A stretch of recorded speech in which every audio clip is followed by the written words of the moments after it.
Troy, I'm just gobsmacked you here and just like, tell us something about motorcycling. It's been my life pretty much. Well, thanks again for having me along, Gordon, and everybody here. I'm sure you guys have been around the island for many years, like myself, and probably seen me in action a few times. Actually, watching that is very difficult for me. It always is. Probably one of the hardest things that I've ever done was making the decision to stop my racing at the end of 2008. And also the easiest thing for me during my career was basically putting my visor down and shutting myself off to everybody and just doing the riding.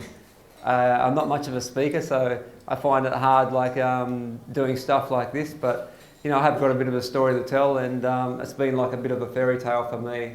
And sometimes I still look back on things like this and my whole career and still pinch myself and think, was that really me?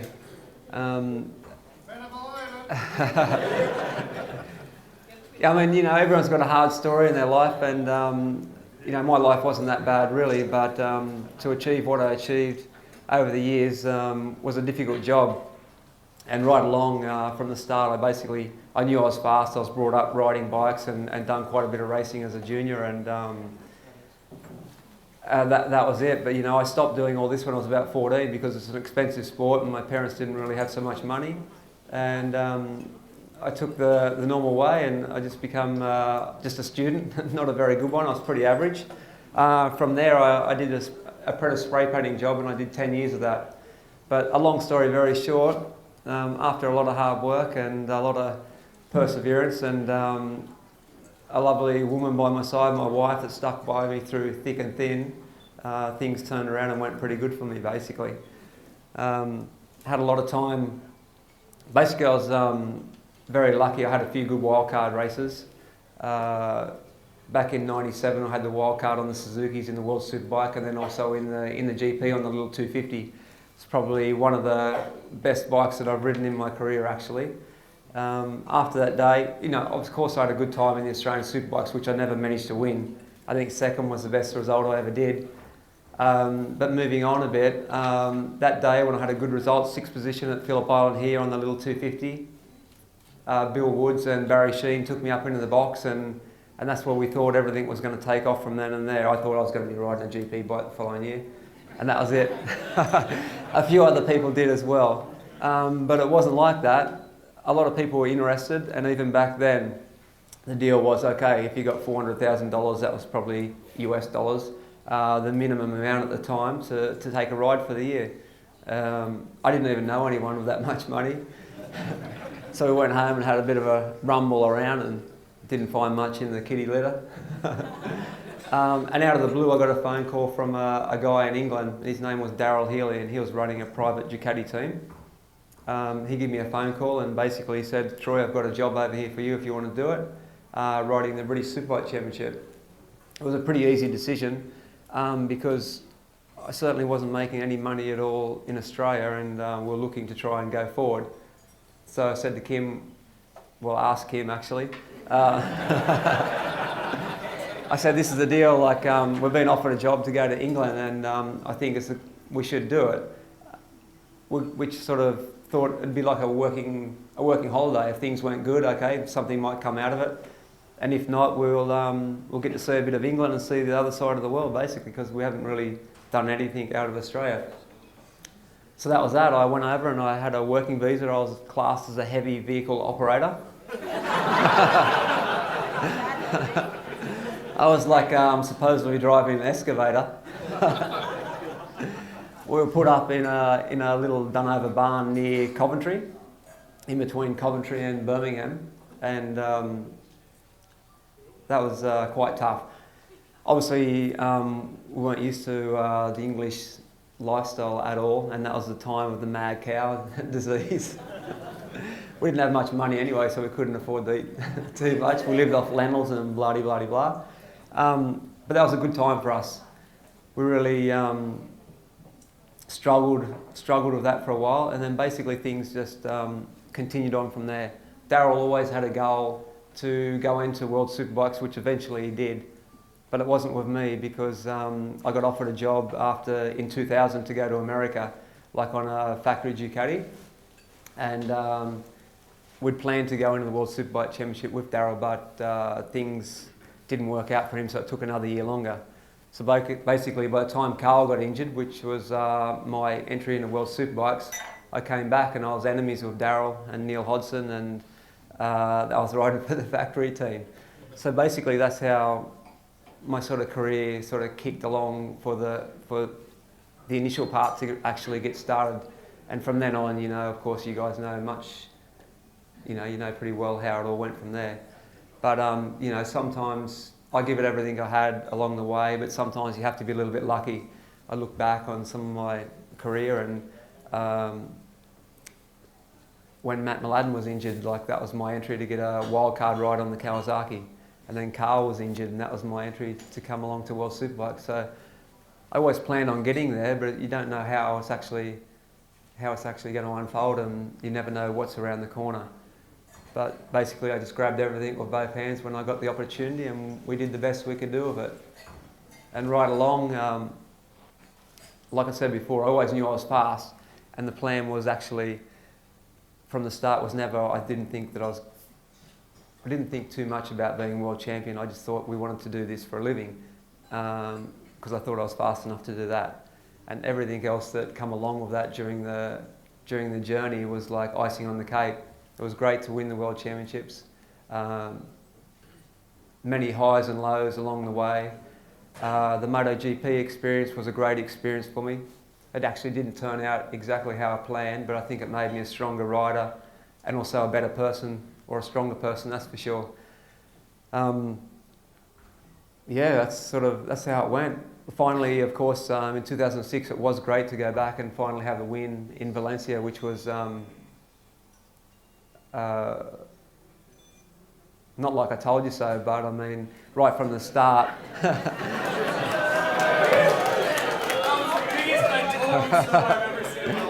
No, but like right from the start, honestly, when I went there in 2002 with Loris, was a whole new project, and it was just difficult right from the start because I wanted to go there with the guys that I was riding in World Superbike with, especially with my engineer, Ernesto Marinelli and David Tardozzi, and also Paolo Cibatti, but it wasn't to be. So I'm not saying it would have turned out too much different, but when we went back the final time and made it happen, it was really great, and it was nice to see. So we left there with quite a smile on our face.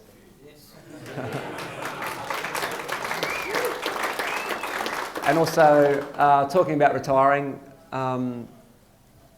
in the end it was the right thing to do, although we spent a lot of time, I think it was around 10 or 11 years living outside of Australia. The kids and my wife backed me and supported me through everything. And in the end, like my oldest boy at the time, Mitch, was 14. And I was like, well, in the twilight of my career, I guess you could say, but we thought, you know, we need to get the kids back to Oz, give them a bit of reality instead of living in Monaco, which was, you know, of course, of course it was fun, but I mean, it just wasn't like the way that I wanted my kids to be brought up as well.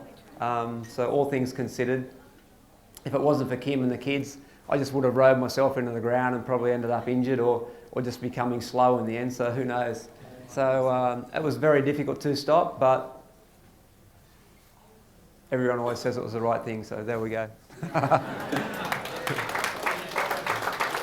So now I'm here. Of course, I've still been quite still involved with Ducati, of course. Since I first stopped, I did a lot of testing, a little bit on the GP bike, and of course on the superbike, which was fun. And I always like to keep myself fit, and I did my best lap times like a year or 2 years later at Mugello, always on the superbike, and I always thought to myself, I was going to make a comeback. I honestly believe I was going to make a comeback. And Kim honestly said she was going to divorce me. So it was it was a fine line. It wasn't until this year, I think in March or April, I was testing the bike, the new Panigale in Mugello again. So much riding at Mugello, it wasn't funny. I actually didn't even like riding there.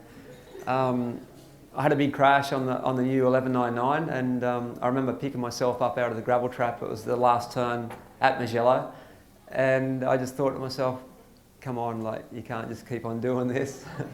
And then basically I said to Vanessa, I've finished with Tess and there's no way I'm going to be coming back now. It's been nearly 4 years.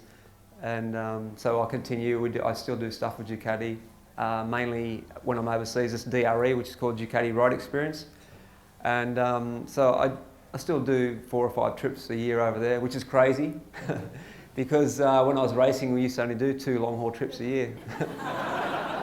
It was like an office job actually, like from Monaco, like going around Europe, it was easy, like leave Thursday, come back Monday. There's been a few times this year where I was away for 3 weeks and that's quite testing. So I'm starting to wean myself off that a little bit and enjoy myself. But honestly, I do keep myself quite busy and things are going pretty good.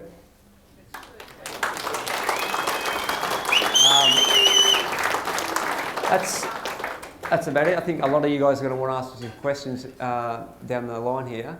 But also, of course, we're all here to see Casey finish off his time. He did a great job today. I honestly believe Casey's the fastest guy on the planet. Yeah. When he's on form, he's untouchable, and I hope it continues that. He continues that this weekend and has a great end to his career as well. Yeah.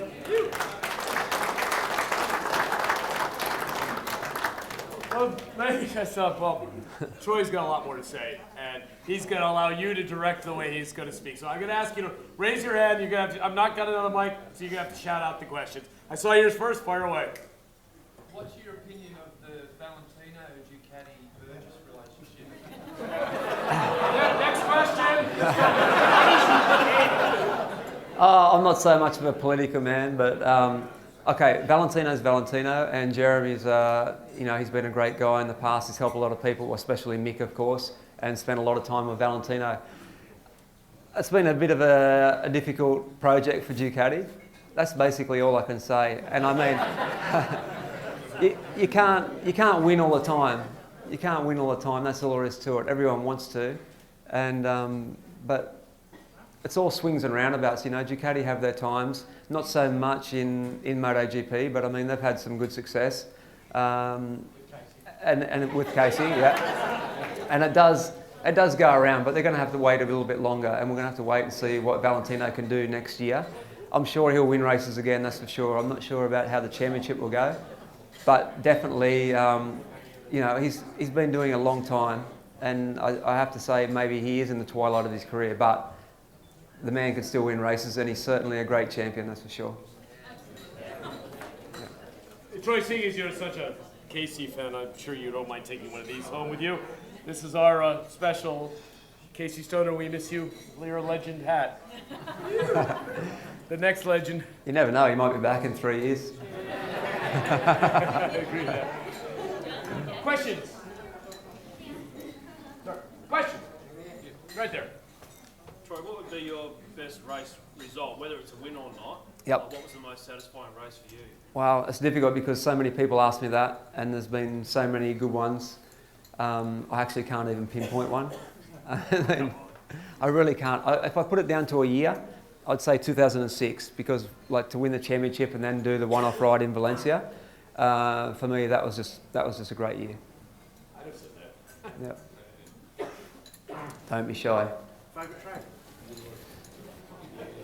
Oh, I get hung up if I didn't say Phillip Island. Now, of course, I love riding Phillip Island. I always had some great results here, but there's so many tracks that I like. Phillip Island was always very difficult, just because you always had, I can't remember how many tickets I used to have to get during that year. It was probably more than 50 family and friends, and then, basically it's a work weekend, and you have to find all the time to go and see all your relos that you haven't seen for years, and it's a very difficult weekend. But also, many tracks. I love beating the English guys in Brands Hatch and Donington. Don't know what it is, but we've always got a chip on our shoulder about, cricket and everything like that. So I love to win there. I used to love the long series of lefts at the old Mazzano circuit. I was hit with the other way. It's right there in the black. Yeah. Troy, from a pole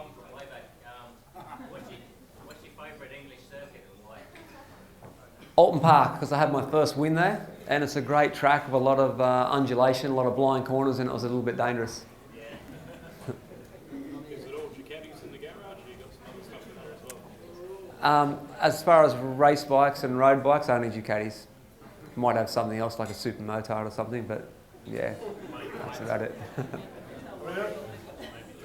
different, what are the similarities between the Ducati Superbike versus the MotoGP Ducati? Well, I mean, in the lap times now, if you look at Phillip Island, I think pole today was 29.6 maybe, I can't remember exactly. Yeah, 29.6, and then it varies on different tracks and on different days, but like the best I did wasn't even on the latest bike, it was in 2007 on the 999, and I did 30.6 in the warm-up. So it depends on the tracks as far as lap times go. Of course, the Superbikes hasn't got quite as much power, and they're a little bit heavier as well, and they've got a lot less money spent on them basically. And in the end, I mean, the Superbike, and you'll see more in the future because things are going to change quite a bit, but basically you can go and buy a bike, especially if you go and buy, if you talk about a Ducati, which if you go and buy like the R version, it's so close to the race bike. So it's all about buying something that the people can actually go out and say that they think they have the same thing.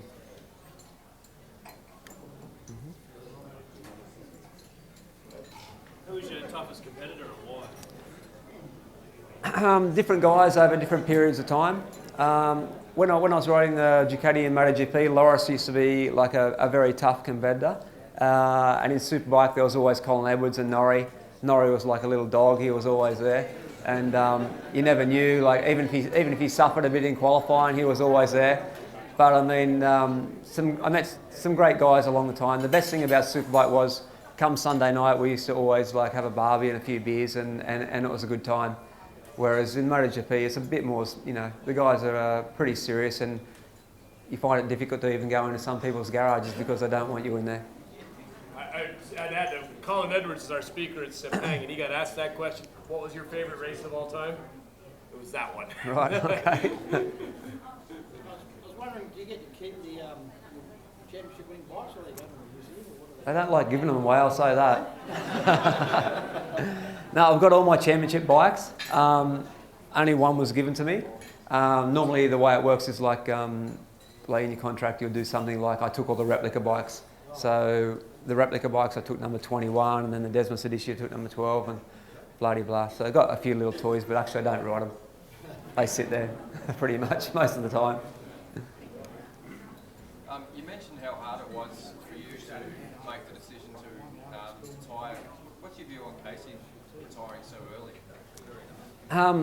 Well, I'm not really that surprised because I can't even remember what year it was now, but it was probably around 2006-07 when Casey first come to Monaco. His apartment wasn't ready, so he stayed with us for a few days.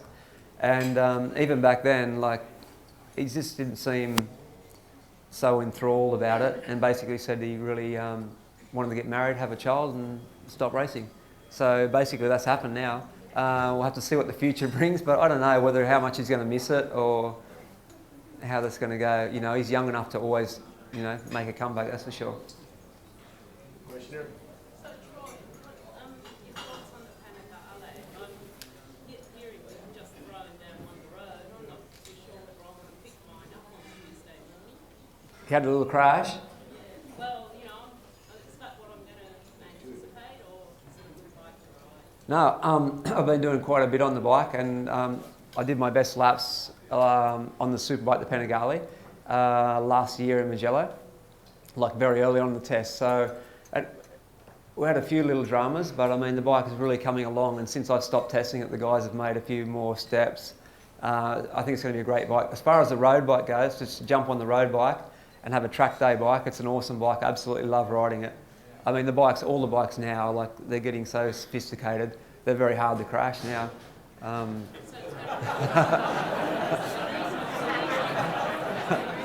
Sorry?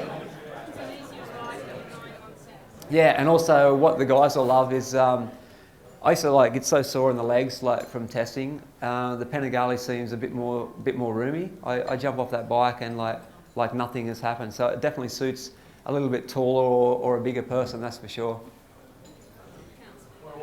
Yeah, pretty much. Is there a question back there? Yeah, far away.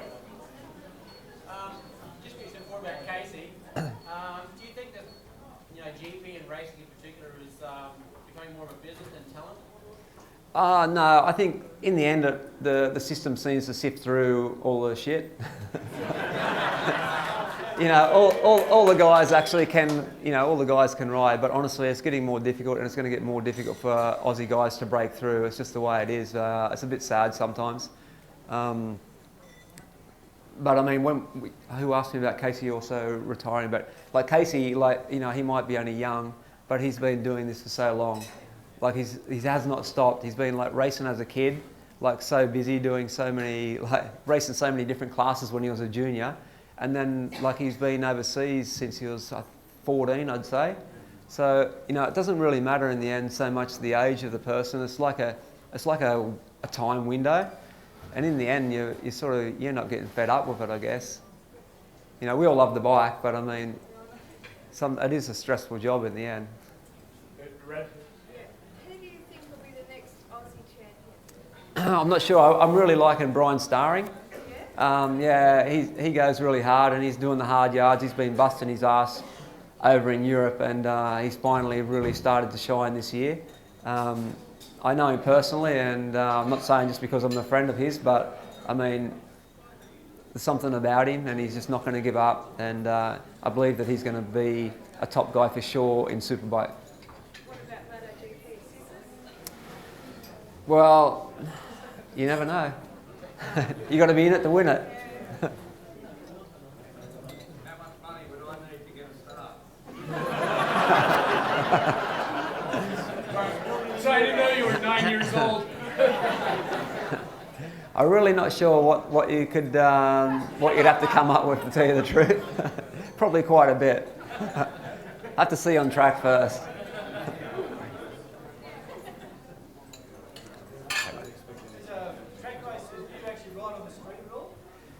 Not really. I've got a couple of bikes rego, but honestly, I've done probably a couple 100k on them. I used to do a little bit before I actually started racing, but it wasn't for me. I just thought I was going to get locked up or killed, and that was it. I love to ride the bike, but I mean, during my career, I did a lot of the bicycle, and I love the bicycle. I say the motorbike's dangerous, but so I don't know why I don't ride, because I know the bicycle is much more dangerous to ride on the road.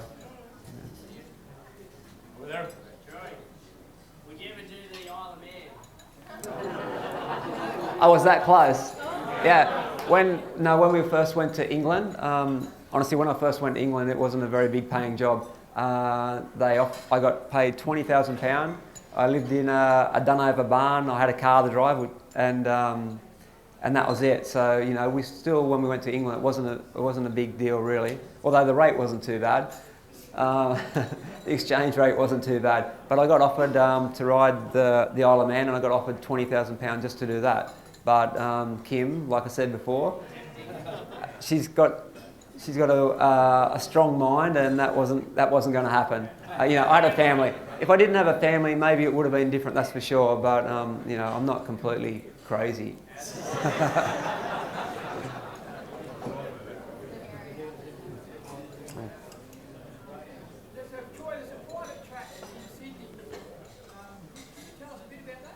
I've heard something about a private one. Secret one, yeah? Yeah, it's not really that secret. Yeah, I've done a few ride days there, and that's actually, it's a great track. I love riding around there. It's quite a bit different to being on a normal track, because you don't really have ripple strips or white lines. You've just got the edge of the tar, and then a little bit like a normal road. Nearly hit a few kangaroos there. Yeah, a great place to ride, but it's a place where you have to take a little bit of attention as well. Yeah, having been down this road yourself, can you honestly see Casey driving a supercar anytime soon? I think it's done. I'm sure I didn't let the cat out of the bag, but you'll see me one next year. I think he's contractually prohibited from riding any international series next year or two. Honda doesn't want to do that. Right, okay. I see it in Australia. There's not a lot of money being thrown towards Honda. No. Questions? Get up. You're in Ducati a lot. Do you think there's a problem with the 2012 Desmos? Why they're not competitive with Hayden and Rossi? Yeah, like I said, it's a difficult one. Some say it's a flawed project. It's strange that the bikes, they do seem to do quite well in the rain. I don't know why they decided to sort of build a bike like a little bit different like they have. You could nearly say they've gone in the way of a Formula One car. The last time I rode the bike, well, the old bike when I won on the bike in 2006, the bike was absolutely beautiful to ride. But the guys are struggling on it, and like I say, I don't like to get too political about that bike because I don't know too much everything about it.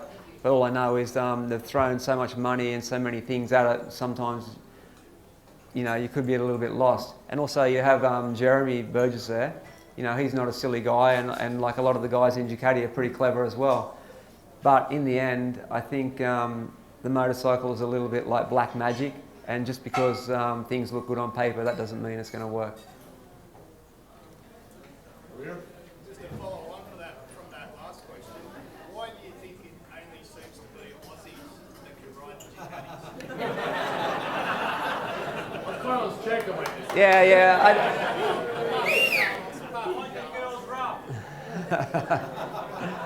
I don't know, but I don't know if that's completely the case. You know, Loris did quite well on it. He won when I wasn't winning on it.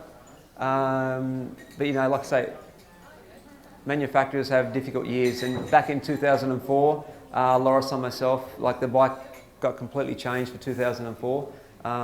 In 2003 was a great year. I mean, it was a good start. Loris won a race and we got a couple of podiums. That was great. But 2004, we thought we were going to go out there and have a really good year. And no one won, and we got a couple of podiums each. I only got one podium at the end of the year. And that was it. Someone had to go. That was me. Like I say, you never know. You know, sometimes you think you've got something great, and it doesn't seem to work out that way. Okay.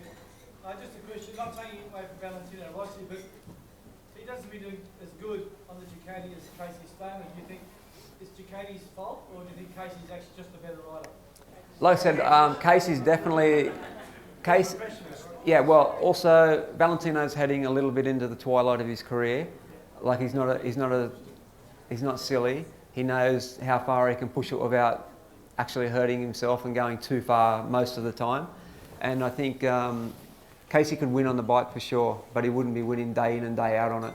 And I think that nobody can at the moment. And if they had got the bike, I'm sure Valentino could have done a lot better than what he has. But that's not the case at the moment. Yeah. What are your thoughts on traction control and rider rates for racing? Good for old guys like me. But yeah, no, I mean, it's all good, and basically it makes the bike, you know, easier to ride. And this is the way everything is heading, even with the production bikes you buy now. But in the end, it doesn't save you. A lot of guys think it's actually going to save you, but I mean, it helps you. It doesn't actually stop you from crashing. You can't save a high side like from too much corner speed with traction control. That's slide. You don't save a high side when the back lets go on the way into a corner with traction control. You know, it helps you look after the tyre. It just makes the bike a little bit nicer and easier to ride over race distance. That's basically it. You can still get out there and do the same lap time, but you have to be so much more concentrated. And during over a race distance, there's a good chance it would catch you out compared to, you know, the traction control, the aid helping you. Yeah, if I was to have a son to aspire to like World Superbike or MotoGP, what would you suggest as the feeder categories to step through? Like Europe or Australia or? Well, I mean, if I was living in Australia, I'd start in Australia. And then you have to take it where you think is going to be the place to go, and it depends on what opportunities you get to go there. But Europe is a place. In England's a good place to learn how to ride in the rain, that's for sure. Casey spent a lot of time there as well, so you know, he's fast everywhere, but he's certainly, you know, he's very fast in the rain. But like I said before, like the Italian guys and the Spanish guys, the federation are getting behind them guys, and they're getting a lot of support. And like I said, it's getting more difficult for us Aussie guys. You know, we need it's still quite little here in Australia. We don't. It's hard for the guys to make a living here. They get by, but I mean, it's just not the same as what it is in Europe. Do you get out on the dirt at all? Not so often, but a little bit. I had a race down in Old Bar on the dirt track in January, and I had a ride a couple of weeks ago, just with my young fella, just getting him started doing a little bit. Have you got one? Yeah, I got a couple of dirt bikes. Yeah. Is the young fella going to get into road bike racing stuff? Not if Kim has anything to say of it. He's doing a lot of karting, and he was actually practicing in the kart today. He's going really well in the kart, and he rides a little Husky 65. He's doing a little bit of dirt track, and he's starting to take a bit of a liking to it, which I get a sort of a quiet, sneaky smile on my face about. But I honestly, like, the kart is great, and he's learnt so much through that. But when I watch him ride the bike and crash, it's much harder for me to watch him crashing on that than being in a kart. You know, anything can happen in a kart as well, but definitely seeing him getting thrown over the handlebars is like, sends a shiver down my spine. What did you think of the Superbike season this year? I could count on one hand, this one probably, how many times I watched it. Sorry, I find it very difficult to watch. Yeah, because I miss it too much, and also it's on pretty late, so I go to bed. It's just not the same, honestly. It just makes me angry when I watch racing. Do you want to beat Max? Sorry? Max is going well. He's not getting any younger. He's doing pretty good. But basically he's riding a GP bike. Miguel? Are you surprised at the revelations this week of Lance Armstrong? Damn, I said I don't like getting political, but I got a bit of a sort of a good answer for that one. I used to always joke to my mates. I said the only reason the space shuttle went into space was for Lance. That's a nice way of putting it. Okay, guys, last question. All right, take that. Did you ever consider racing at the Isle of Man? We haven't got next one. Next last Yeah, I wasn't allowed. Over here.